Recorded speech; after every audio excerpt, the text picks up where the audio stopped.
إن تعذبهم فإنهم عبادك وإن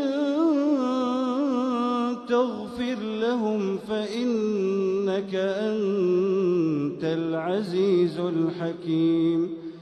قال الله هذا يوم ينفع الصادقين صدقهم لهم جنات تجري من تحتها الأنهار خالدين فيها